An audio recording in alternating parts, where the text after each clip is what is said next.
So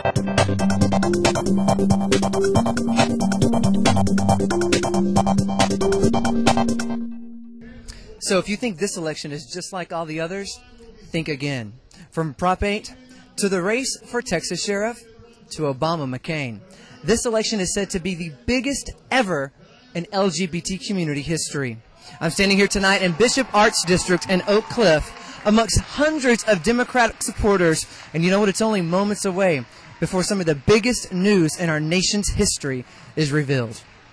For the first time since our founding fathers were in control of our country, we have somebody that is a scholar of congressional law. He taught it for 10 years.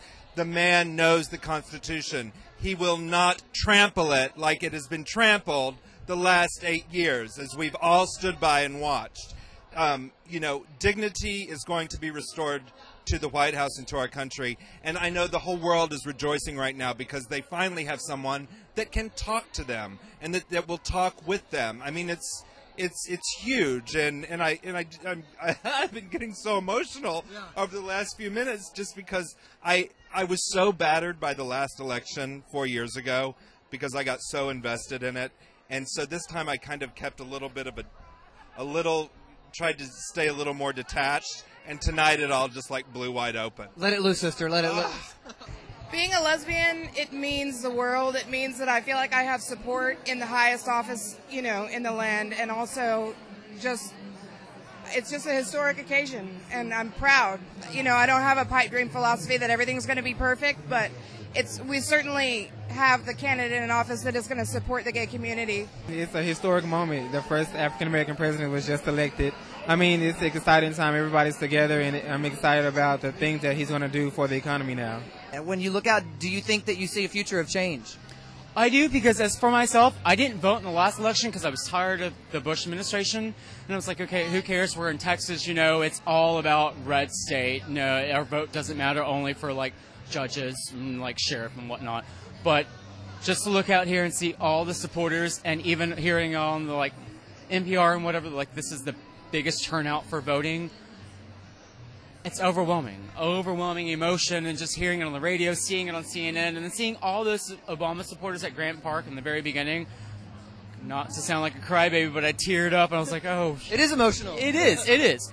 And I love it. The whole scene, just to know that you are welcomed, and it's just, I'm wearing the Vote Obama HRC shirt, and people are coming around, and I love your shirt, and they're straight. They're, I was Republican, now I'm a Democrat, and, I'm voting for Obama for certain reasons. Hey, we all have our reasons that we're here, and I support every single one of these people, and I love them. Any final words to all the supporters who I guess we can finally say change is actually going to happen? Just the fact that it actually can happen. We have a voice. So as long as you believe it, you can actually do it. You can achieve whatever you want.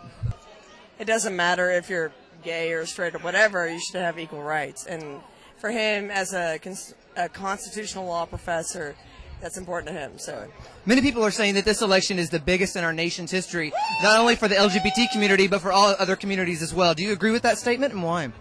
Yes, I do, because he's an African-American man who just got elected president. And that's making history. Yeah, that's awesome.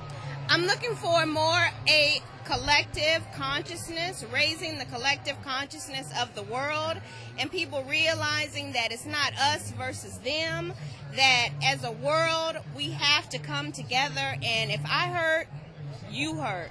And if there are children that need food and education, then we need to all come together to make that happen. Well, I just think it's wonderful. I've worked in this community for 30 years trying to get it back, and tonight it flipped.